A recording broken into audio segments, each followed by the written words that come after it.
What is the future of help? It's to help people find the great in themselves.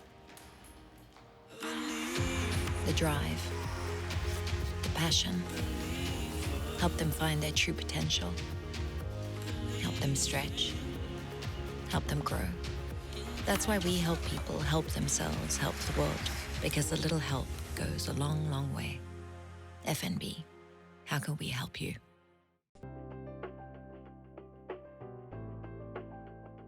Good evening and a warm welcome to First Issues. Thank you so much for joining us on the program. The Ease of Doing Business report of 2019 ranks Botswana 86 among 190 other economies, according to the latest World Bank annual ratings.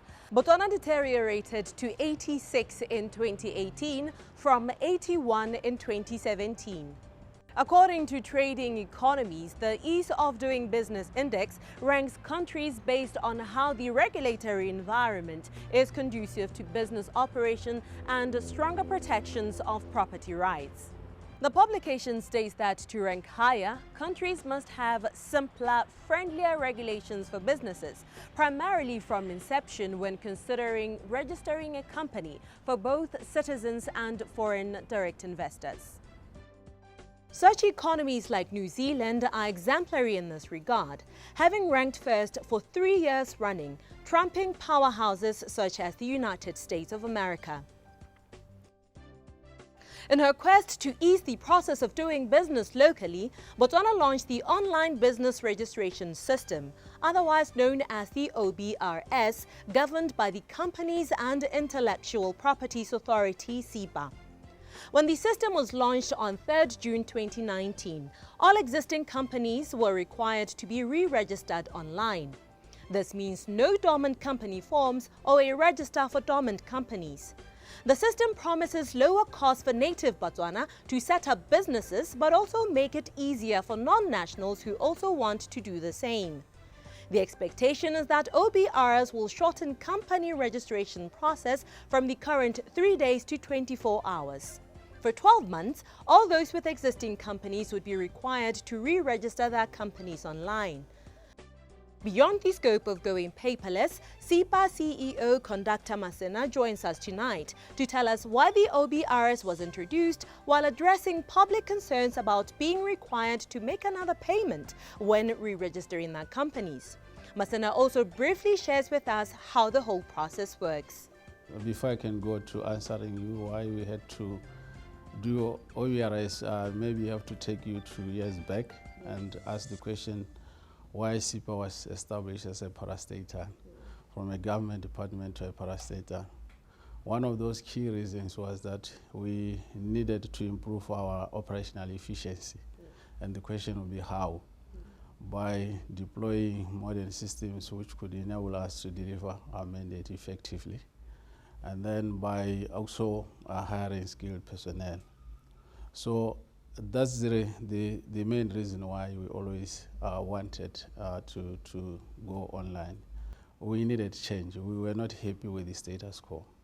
I think if we had come before OBRS, you would find that our halls were overpacked most of the time. We were not happy with what we were giving our customers. And then we also knew that CIPA was key to the doing business environment. If you look at the doing business rating, we contribute about 3 items to that.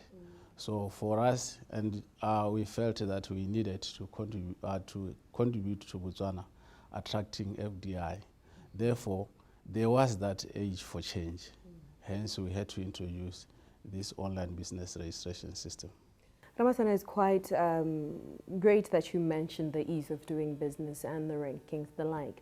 But we all know that registering online or lack thereof was not the main factor to not having a good rating in that index. So what other factors are there that you yourselves could be contributing to help the ranking? For us, we had I think 3 steps. That is we start with name reservation. And then that was the declaration, and then we have the actual registration. After you have registered with CIPA, you then have to go and apply for licenses, which are outside the CIPA. So what we are doing is that we managed to collapse these 3 steps into one, which means that in terms of company registration, rather than going through 3 processes, we now have only one. And then through OBRS, we are able to reduce the turnaround time to only 24 hours. And all it will take you around 5 days to do that. Yes, for the other factors or other factors which are considered in doing business, which sits outside the CIPA, I could happily say to you that even the ministry currently is presenting a trade bill where they are looking at licensing and doing away with licensing and only do license those activities which are a threat to health or which are necessary to be licensed. Great news, but it's been almost 2-3 months now since the OBRS was launched in June 3rd, 2019. What is your target as far as the background and the people that you have, or the companies that are already registered and those that have re-registered, and the new companies on the OBRS? We started on the 3rd of June. We are month 2 now.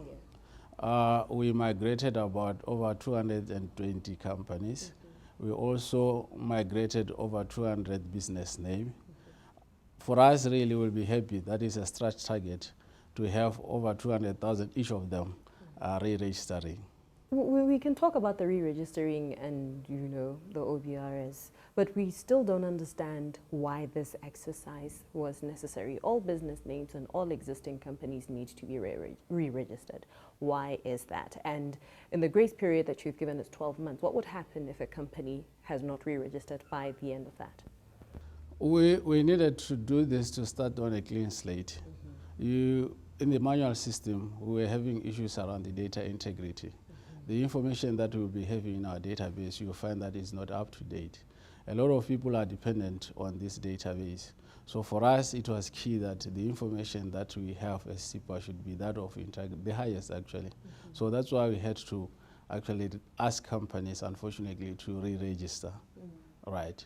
That exercise requires for your clients to repay the same amount that they used to re-register their companies.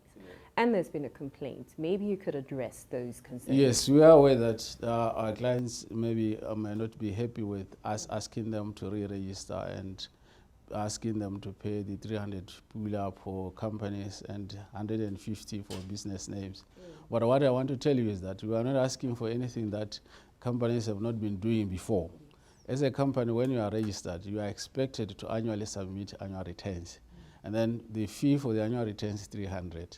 So we had to forego the annual returns and say for companies, please pay the 300 that we are supposed to pay annually, and then we'll take that as the re-registration fee.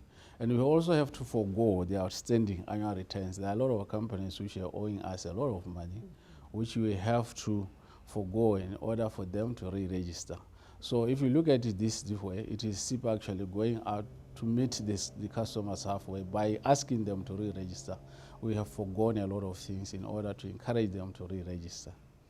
Some of the confusion that surrounds the OBRS and this re-registering exercise is that the initial thought was that it was a one-stop shop, whereby you have a working relationship between CIPA, BRS, and the PPADB. How is that going to be affected?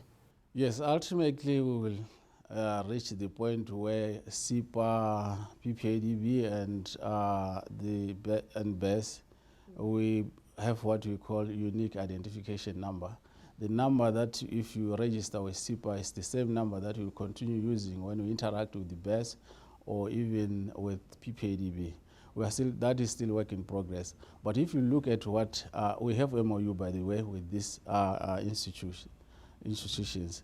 But if you look at what BES have just done recently, they've put in a note there, which we appreciate greatly, that for anyone who wants to interact with them in October, it is necessary that you be re-registered with CIPA and have that number that you could use going forward.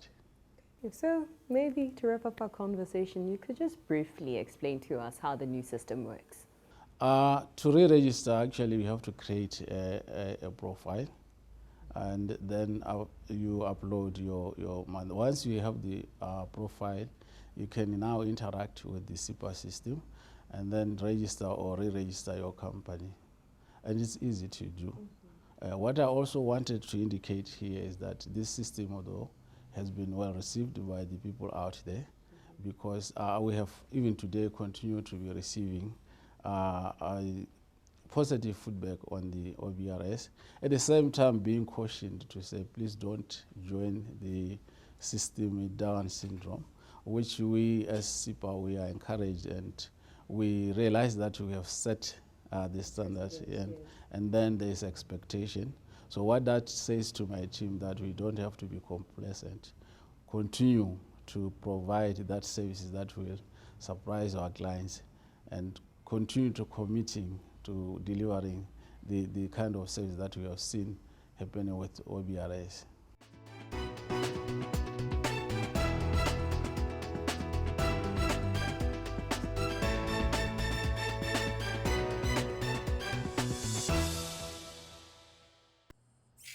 What is the future of help? It's to help people find the great in themselves. The drive, the passion. Help them find their true potential. Help them stretch. Help them grow. That's why we help people help themselves, help the world, because a little help goes a long, long way. FNB, how can we help you?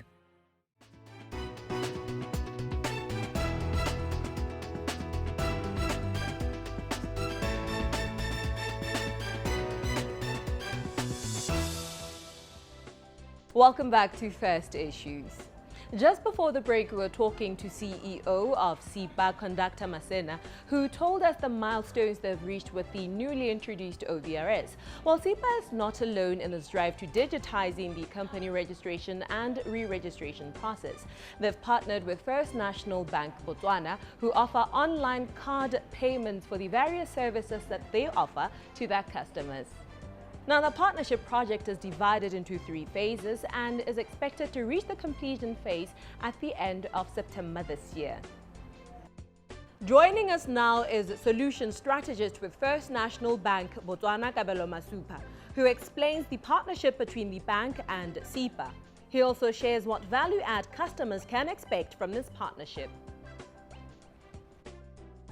What is your partnership with CIPA in regards to the OBRS? The partnership really was necessitated by, I think, a need on the part of CIPA. You would naturally understand that as a bank, we exist to service customers. CIPA, in its mandate, also exists to service companies in this country.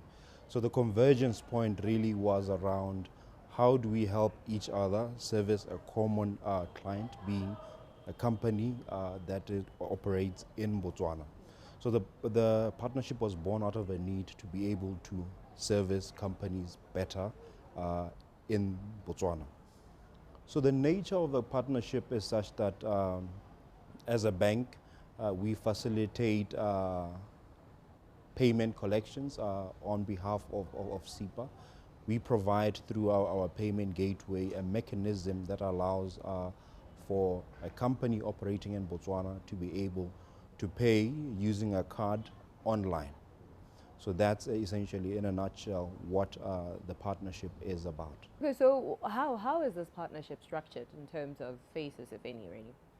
Well, from a structure perspective, I think the initial phase is to facilitate, help CIPA facilitate the company re-registration process, and in the same light also facilitate the collection of the funds, because companies do pay for their fees associated with operating in the country. And that is just phase 1 of the entire project. The journey is such that we will move ahead, and CIPA itself will integrate with OBRS. So the component of facilitating tax payments will also be in scope as we move forward.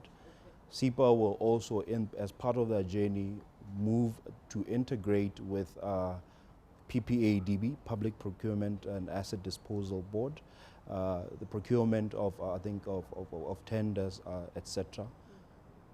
we will be with CIPA in that journey as well. CIPA will also progress, I think, to integrate with Omang, and we will also be part of this journey. I think it is important to note that I think of great importance to this country is, as we lure investors into this country, what we are providing is convenience. I think it's a national imperative to say, as we lure investors into the country, can we do so in a manner that is convenient, simple, and let's just deal with the hassle of having to go to PPADB, having to go to Omang, having to go to the bank for all these various things. So we're essentially saying, let's house these things, these services under one roof, such that in one go you're able to interface and touch these various touch points in the value chain. So that's the, in short, that's the journey. We're starting off with the payments, and you have these other key components that will fall into place as we move along with CIPA on this journey. Okay, but well, I understand that, and that sounds very great, but where are we in all of that currently? We're at a point where we're facilitating the re-registration. Companies are re-registering, the system changes. We're also at a point where we're integrating also, CIPA is integrating with the OBRS system, because the change is such that that CIPA number will become your tax number. So that is, we're also in that process, walking that journey with CIPA. All right, so essentially you're in phase 2. Essentially, we've moved into phase 2 now.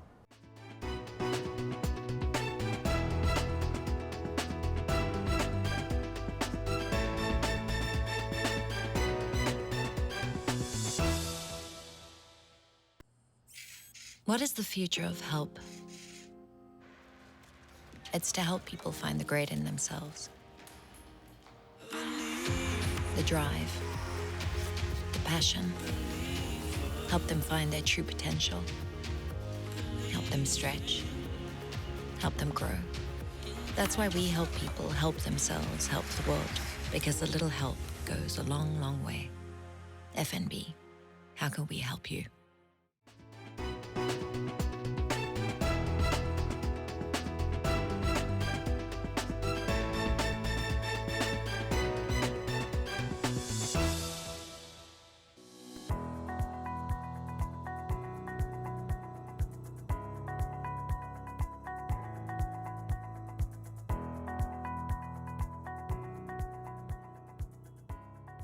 Welcome back to the program. On our segment tonight, Financial Consultant Tumelo Boitumelo assesses money as more than just a medium of exchange. To one person, money gives them love and security, while another person finds it gives them a sense of pride and prestige. She says we attach so many emotions to money than we wish to let on. It is easy for people to be intellectually committed to a financial goal, yet still splurge, spend, and repeat their behaviors around money because of physically and biologically ingrained patterns that trump logic. But financial literacy and understanding pursues to make it less about what we know, but more about our ability to manage unconscious tendencies that derail us by way of emotional intelligence. Generally in life, when we talk about emotions versus the decisions we make, it's mainly about self-awareness. What really gets you to that situation? You need to be aware of who you are and how you react to situations. If you know that you're unable to save in the same bank that has your current account, then stop kidding yourself by having a savings account in that bank. Move it to somewhere where it's not accessible. Move it into other, means such as a unit trust, because the accessibility is not as easy as it is in the same bank where you get your current account. That is a reactive measure of self-awareness. You know yourself, and also being self-aware, you need to know yourself and know situations that end up leading you to spend recklessly or to not be prudent with money. And one example is, if you're somebody who, when you're stressed, you decide to go on a shopping spree, find a way of diverting that reaction or energy towards something else. Do you go for a counseling session? Do you decide to meditate? Do you decide to do yoga? Or do you simply decide to take a nap? Because the shopping spree doesn't help. It's very temporary. Once you're done with it, you're back to where you started. Then you'll want another one. So that's a bad habit. It's a bad cycle that you need to break. It also speaks to being aware of your habits and maybe working towards cutting off some habits that affect your financial plans. And the other thing that can be very useful is self-discipline. Some of these things you can never learn from anyone, because we all know about issues of, planning, budgeting, but we do not apply. This is simply because we do not have the discipline. How bad do you want it? And if you work on yourself, on your character, in different areas of your life, some things will come naturally.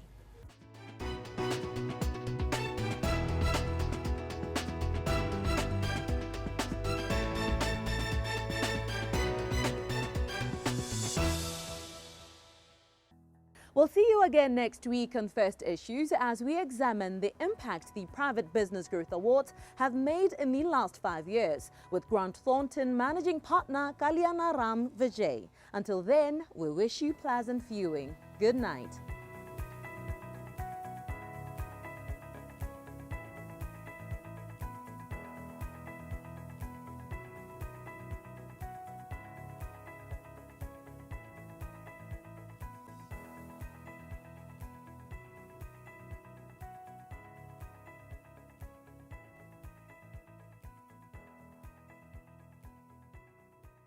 This program was brought to you by First National Bank of Botswana. FNB, how can we help you?